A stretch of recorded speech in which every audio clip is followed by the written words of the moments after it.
This video is intended for audiences 18 and over. What does the face of true evil look like? Is it the twisted grimace of a monster from a nightmare? Or is it something far more ordinary? Something you might see every day? Could it be the face of a neighbor, a coworker, or even an officer sworn to protect you? For decades, an entire state was held captive by a shadow, a phantom who slipped through the night, leaving a trail of shattered lives and a legacy of fear. He was a master of terror, a predator who wore many masks. Tonight, we will unmask him. We are not just telling a story of a perpetrator. We are dissecting the story of a system's failure and the ultimate triumph of persistence. This is the story of the Golden State Killer and the terrifying truth that the most dangerous monsters are often the ones hiding in plain sight. By understanding how he thrived in the shadows for so long, we can learn how to recognize the darkness that masquerades as the ordinary. Join me as we analyze. The phone rings, piercing the quiet of a Sacramento home in the dead of night.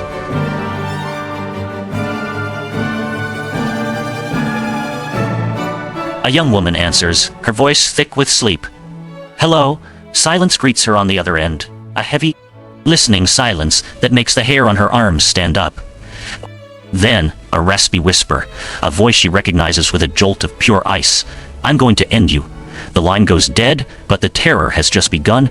She had survived an ordeal weeks earlier, an attack where a masked man held her and her husband captive for hours. He had violated more than her body. He had stolen her sense of safety in the world, in her own home, and now he was back. A voice on the phone, proving that her nightmare was far from over. This was his signature, his method of psychological torture. Welcome to the story, and welcome to True Crime Deep Dive. For over a decade, from the mid-1970s to the mid-1980s, this phantom haunted communities across California. His criminal career was an evolution, a chilling progression of violence that baffled law enforcement for generations. It began quietly, almost subtly, in the small city of Visalia, nestled in the San Joaquin Valley between 1974 and 1975. A prolific burglar known as the Visalia Ransacker broke into more than 100 homes, but these were not simple smash-and-grab robberies. The intruder was invasive, methodical. He would steal items of little monetary value, preferring to take sentimental objects, intimate belongings, things that made a house a home. He rummaged through drawers and closets, leaving a profound sense of violation. The community was on edge, but they believed they were dealing with a petty, albeit unnerving, thief. That illusion was shattered in September of 1975. College professor Claude Snelling awoke to a noise in his house. He discovered a masked man attempting to abduct his teenage daughter from her own bedroom. Snelling did what any father would do. He fought back. In the struggle, the ransacker took his life before fleeing into the night, leaving a family destroyed and a community in shock. The Visalia ransacker had escalated. He was now a taker of lives, and then, as suddenly as he had appeared, he vanished. The wave of terror re-emerged in 1976, moving north to the sprawling suburbs of Sacramento County. Here, the predator adopted a new name, one that would become synonymous with fear for years to come. The East Area Attacker. Over the next 3 years, he would be responsible for at least 50 brutal assaults. His method of operation was a masterclass in sadistic control. He was a meticulous planner, often studying his victims' homes and routines for weeks. He would break in silently, usually targeting couples, waking them by shining a bright, blinding flashlight directly into their eyes. The disorientation was total. He would force the woman to tie up the man, a cruel act designed to break his spirit. Then came his most infamous signature. He would carefully stack dishes or cups on the man's back, delivering a chilling threat. If he heard the plates rattle, he would end both of their lives for hours. The male victim would have to lie perfectly still, listening to the horrific ordeal of his partner, knowing that a single involuntary twitch could mean their demise. The East Area Attacker reveled in this torment. He would often spend hours in the homes, eating food from the refrigerator, ransacking their belongings, and taking small personal items as trophies. His reign was not just about physical violence, it was about absolute domination. He sought to destroy his victims emotionally and psychologically, leaving scars that would never heal after the attacks. He would sometimes call them, his whispering, taunting voice, a reminder that he was still out there, that they would never truly be safe again. In February 1978, his violence escalated once more. A young couple, Brian and Katie Maggiore, were out walking their dog in Rancho Cordova. They encountered the East Area Attacker, and for reasons that remain unclear, their lives were tragically cut short in the street. He was no longer just a ransacker or an attacker. He was a cold-blooded offender who could strike anyone, anywhere then, in 1979. The attacks in Northern California abruptly stopped. The communities of Sacramento breathed a collective, cautious sigh of relief. They believed the nightmare was over. They were wrong. The predator had simply moved south to the coastal communities from Santa Barbara to Orange County. Here, his evolution reached its final, most depraved stage. Law enforcement, unaware of the connection to the northern cases, dubbed him the original Night Stalker. His assaults now almost always ended in the loss of life. He continued his pattern of breaking into homes, but the goal was no longer just a violation. It was annihilation. He took 10 more lives in the sanctity of their own beds. Each crime scene was a portrait of unimaginable brutality. The last known incident occurred in May 1986. 18-year-old Janelle Cruz was found in her family's Irvine home. Her life extinguished. And after that, Silence, the phantom, who had haunted an entire state for 12 years, the man responsible for at least 13 lost lives, 50 heinous attacks, and over 100 burglaries, simply vanished. He left behind a legacy of terror, dozens of cold cases, and a question that would haunt investigators for more than 30 years. Who was this man, and where did he go for all those years? The answer was hiding in plain sight. The monster lived a life of quiet, unremarkable normalcy. His name was Joseph James DeAngelo. He was a husband, a father of 3 daughters, and a retiree living in a Sacramento suburb, just miles from the communities he once terrorized. On the surface, his life was a portrait of the American dream. He was a U.S. Navy veteran who had served his country during the Vietnam War. But the most shocking detail of his biography was his profession during the height of his crime spree. From 1973 to 1976, while he was the Visalia ransacker, he was a police officer in the town of Exeter from 1976 to 1979. During his horrific reign as the East Area attacker in Sacramento, he was a police officer in the nearby Auburn Police Department.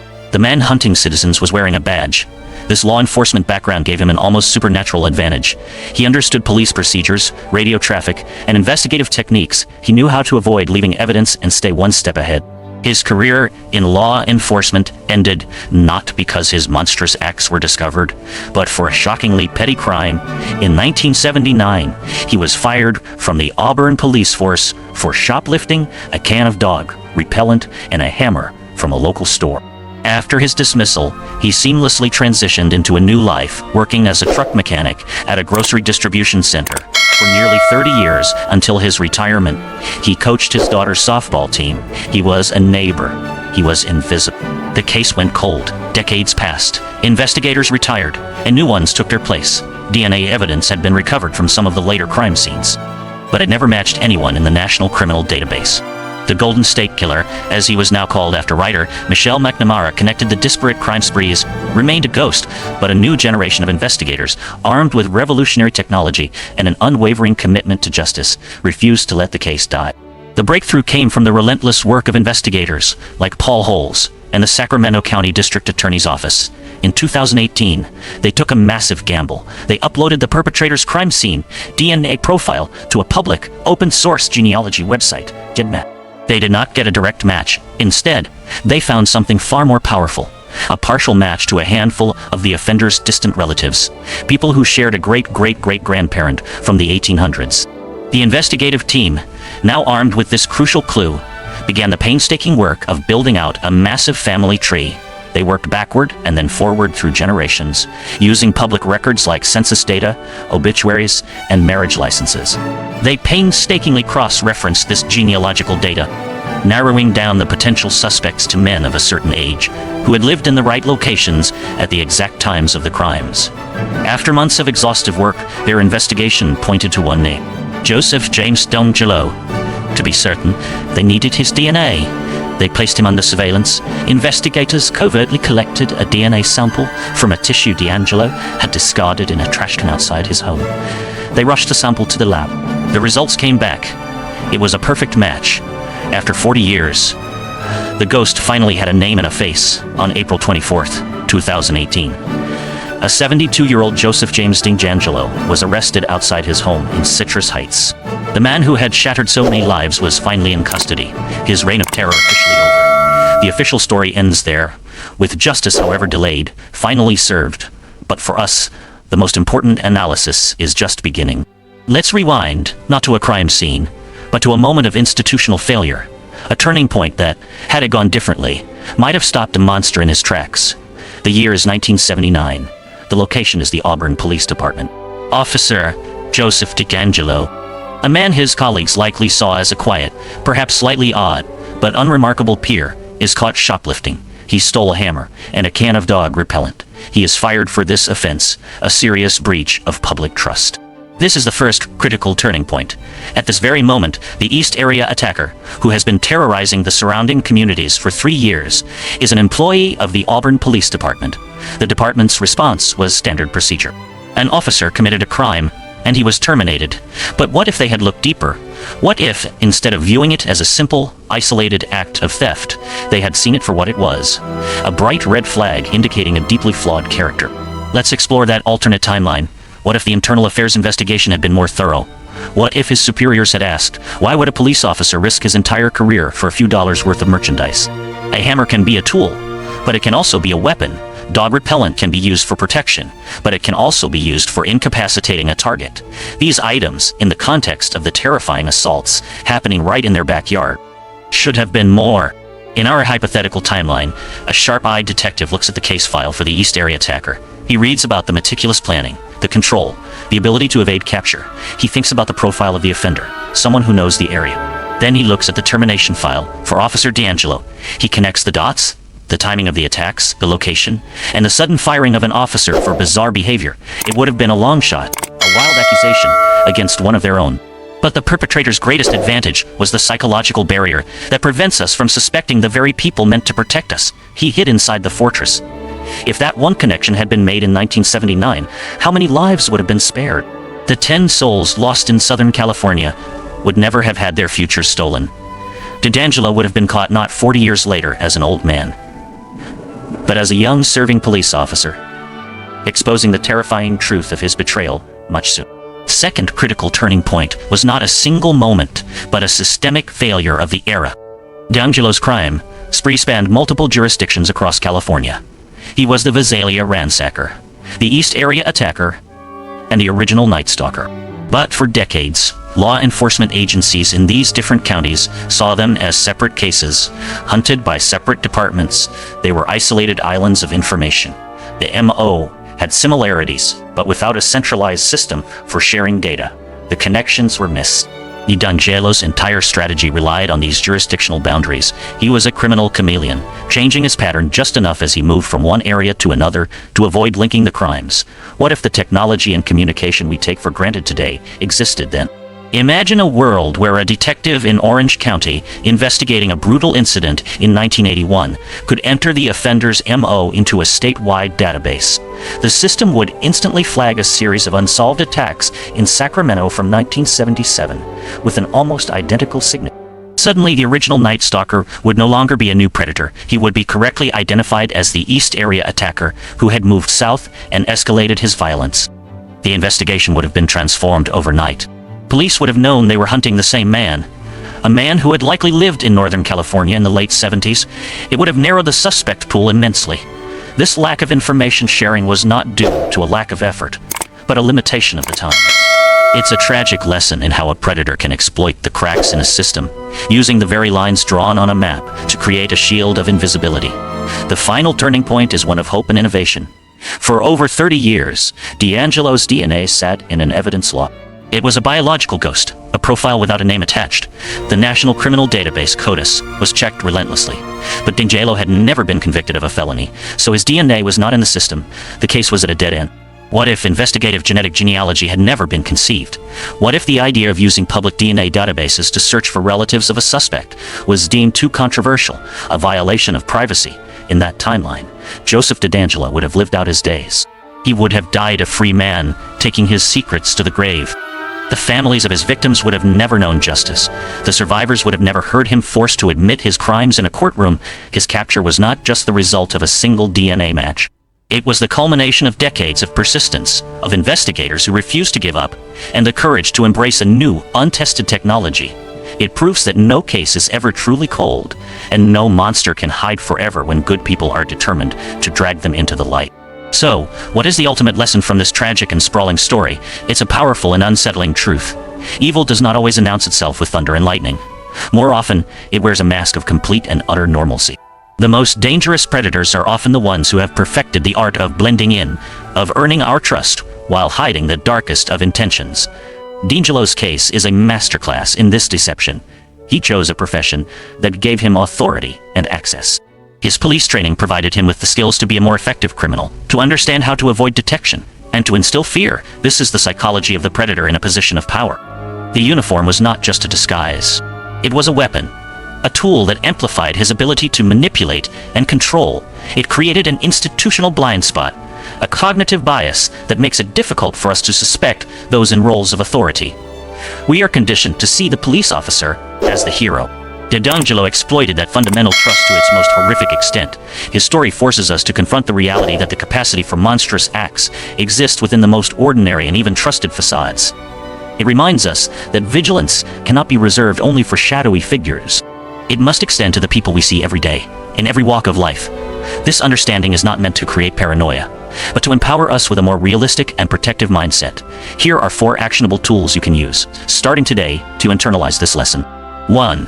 Vet authority. Don't blindly trust it. We teach our children not to trust strangers, but we often fail to teach them, or ourselves, that a uniform or a title does not automatically make someone trustworthy.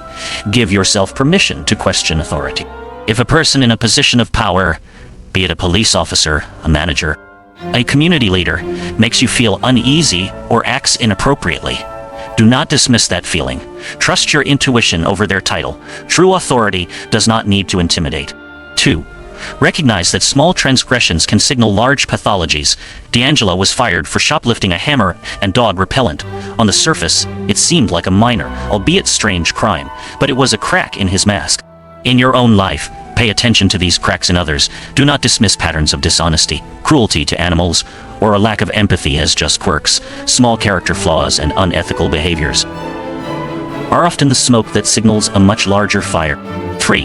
Champion the flow of information. DeAngelo thrived for years because law enforcement agencies were siloed. In your own world, whether it's in your workplace, your community, or your family, advocate for open communication and the breaking down of barriers. Secrets and a lack of information sharing are the environments where toxic behaviors and dangerous individuals thrive. Encourage transparency and collaboration as a tool for collective safety and accountability. A community that talks to each other is a community that can protect each other. 4. Understand your own legacy. The technology that caught DeAngelo, genetic genealogy, is a powerful reminder that we all leave traces of ourselves behind, both biologically and digitally. This was a force for good in bringing a perpetrator to justice. Be mindful of the footprints you leave in a world where nothing is truly private. The most powerful shield we have is to live a life of integrity, so that the traces we leave behind tell a story of honor, not one of darkness that needs to be hidden. In remembering the many victims of Joseph DeAngelo, we do more than recount a tragedy. By learning from his long and terrible story, we honor the lives that were cut short: Claude Snelling, Brian and Kay Maggiore, and the 10 souls lost in Southern California. We honor the strength of the dozens of survivors who endured the unthinkable and carried that trauma for a lifetime. We turn their pain into a tool of strength and prevention. Their story can help save lives by teaching us to look past the mask and see the truth. What are your thoughts on this case? Share them in the comments below. And if you found value in this analysis, please like and subscribe to join our community. Stay safe. If you enjoyed this story, please like and share this video and leave a comment with your thoughts.